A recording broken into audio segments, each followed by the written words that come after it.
Alright, let's try this again. My cell phone ran out of memory. I had to switch to internal. Sorry for the whatever in this video, folks. It is after 1 a.m. still working on estimates. Brian with Grand Roofing, bringing you my thoughts and opinions of iRoofer. It's an app for construction workers or roofing, maybe siding, possibly some other trades. Good and bad. I've been using just a couple weeks. It's pricey, $139 a month, subscription based. And I'm going to just try to make this a quicker video.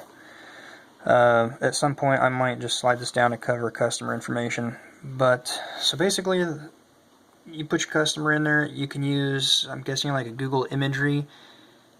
It's a little blurry and grainy. You're supposed to be able to hit a aerial button, and they fly planes over grids or whatever and take higher resolution. It uses credits, blah de blah. Disappointment here, folks. The last 8 or so estimates, it says no aerial imagery available. Big blah. Because trees are growing over it, it's in woods, it's grainy, you can't see, you need those. You don't have them, that sucks. Sorry, iRoofer, you're letting down in that department. There's some other little things, but for the sake of a faster video, I'm not going to get into every little nitpicky thing. Like, for example, when you import a drone photo, you can't rotate it. You have to go into an editor, rotate it, and then bring it into your software. And why that matters, because your lines won't line up right when you sketch it. So, I'm at 2 minutes almost. Let's get into showing you how to sketch a roof. I have not been on this roof. I've been there because it was near me, so I did a quick drone shot. I was not there, but maybe 10 minutes just getting some aerial photo and inspecting it with the homeowner watching the screen live, so that's cool. Also, if you use drones, get your license. The FAA requires it. You'd be breaking the law without. It's good stuff to know. Honestly, it wasn't that hard for me because I'm an actual licensed pilot from way back in early 2000, mid-2000, whenever it was. So that I studied like 2 hours, got the test. Just, the FAA had to step up and do it because people are being stupid and flying drones into airliners and killing people and whatever. So, if you use this for work and business, they require you to have a license. Disclaimer. Okay, I'm approaching 3 minutes. Let's get started. I'll show you how this works. I'm not going into every feature, just what I've know so far. So, you will need to know one measurement on the house if you're using a drone photo, because it doesn't know how high you are and it can't calculate the dimensions unless you scale verify it with one known measurement. With that being said, let's get going. I will try to do this real quick. So keep in mind, I have not been on the roof. So if you go to a house and you set your ladder up to go up on the roof, I don't know what it normally takes the average person out there to measure a normal home. I know they're all different, if they're cut up, if they're steep, nasty, whatever. I would say on a house like this, probably 20 minutes to get everything measured real accurate.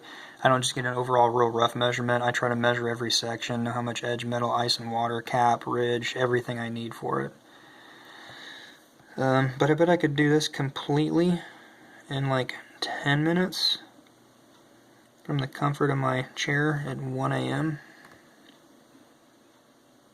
This might be a little sloppy because I'm just going to try to go quick. That's another downside compared to, say, Eagle View. That's why I'm trying this software out. Eagle View is pricey, but it's professional and looks good. This one here, when it's done, I'll show you some of these measurements won't line up. Like, one ridge will be 10 foot and the other one will be 11 foot. It's like, what, really? You want me to show this to a homeowner and then have them think that their roof or house is not plumb at all?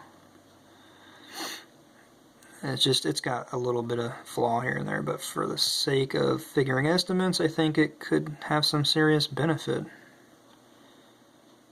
Because you can do unlimited amounts of these for that cost.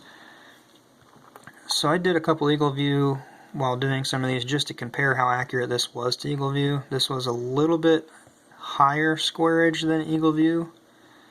So that could be good, so you're safe, but it could also be bad because you could end up losing an estimate maybe.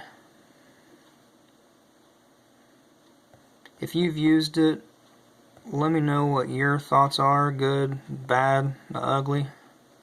Do you still use it? Do you think it's overpriced or underpriced?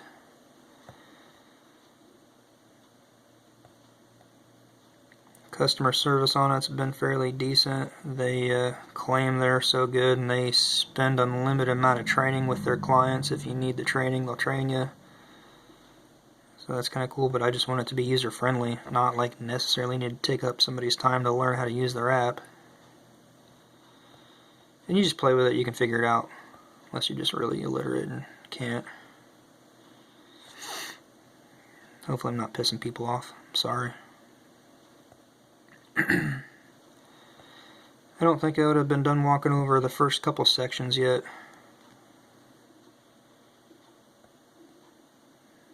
I think I'm just about wrapped up on sketching these out here.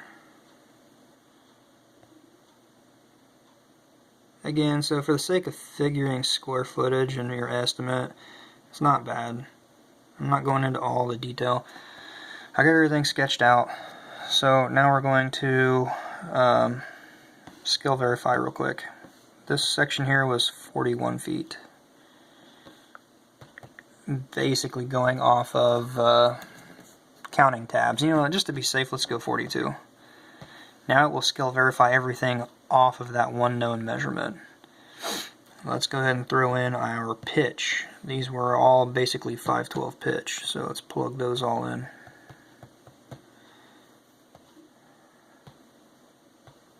I think my finger went too fast for it. Alright, everything's got a pitch in it. Now we're going to label our parts. Start off with the ridges. Hit all the ridges. Let's hit our hips.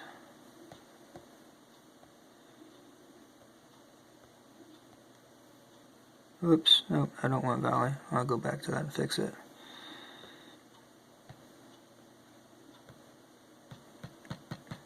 There we go, hip. Valley. Let's do the valleys. Rake. Is that a rake or a gable? Let me know. Do you call it a rake or do you call it a gable? Around here in Kokomo, I call those a gable end. Let me know what you think in the video comments. Do you call them a gable? Do you call them a rake? Alright, I believe I got all of the valleys. Yes, got hips, ridges. Let's go to eaves. Let's hit all the eave. So this is kind of cool because it'll keep track of like how much edge metal and ridge vent and all that you need. So that's kind of cool. It does give a decent sketch to show your client, your customer if you want to. Flashing if you need it, step flashing if you need it. I don't have any on this house. And I believe this is ready to show the report. I'm going to cover the customer's name here. We're going to name this just drone 2 because I already did one. Alright, so yeah, customer's name and address is hidden. Alright, so this is kind of what it shows you in the report. If you wanted to send this to your client, customer, you could. I did a Google Earth sketch real quick, and Google Earth is usually fairly accurate for a low slope. Google Earth showed it as 34 square, so this is 3376, so close to 34 square. So compared to Google Earth, pretty close, pretty spot on. Keep in mind, using Google Earth, the steeper it is, the more you need to account for that, because it looks straight down. This looks straight down, but it also knows the pitch because you plugged it in, so it figures it. It gives you waist factors. Gives you your ridge, hip, valley, everything you need here for that. Facets, so you scroll through. It gives you a nice little diagram, so if you wanted to show your client, you can show them the sketch. They're all color coded for what the sections need and are. You know what? I need to go back because I didn't do something.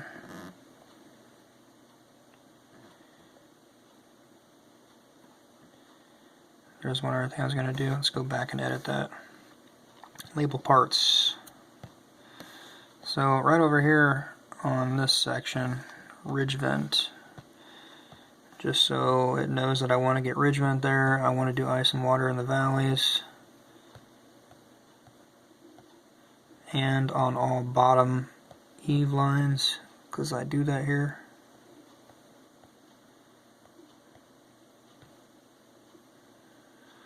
I think I got them all, got the valleys. Okay, and drip edge. Let's do drip edge on all bottoms and gables. Gable or rake. Is it a rake or is it a gable? Okay, let's verify I got them all. Missed one there. Looks like I got them all. Alright, now go to report.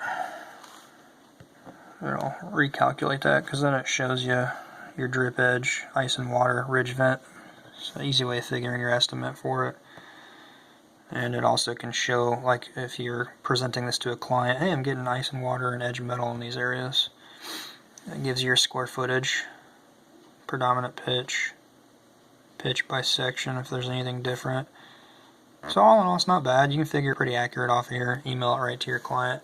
There's a lot of other stuff you can do with it. I just wanted to keep this a quick rundown on the app and the measuring. So this is off a drone photo. Let me cover customer information and I will show you compared to the other. Okay, this one right here.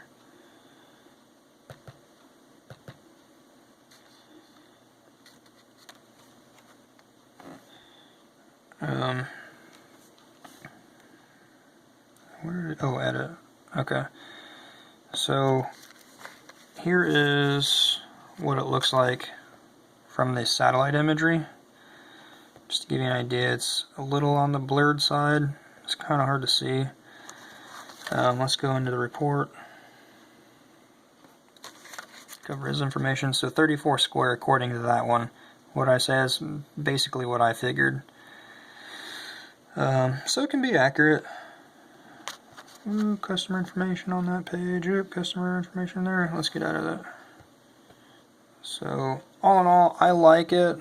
I gotta use it some more. I'm not totally sold and convinced. If you've used iRoofer, let me know what you like or dislike about it, please, in the comments. I couldn't find much out there on YouTube or anywhere other than their promotional videos, which can be kind of one-sided. I'm not saying anything bad about them. There's just a few dislikes I have with it. Let me know, and thanks for watching.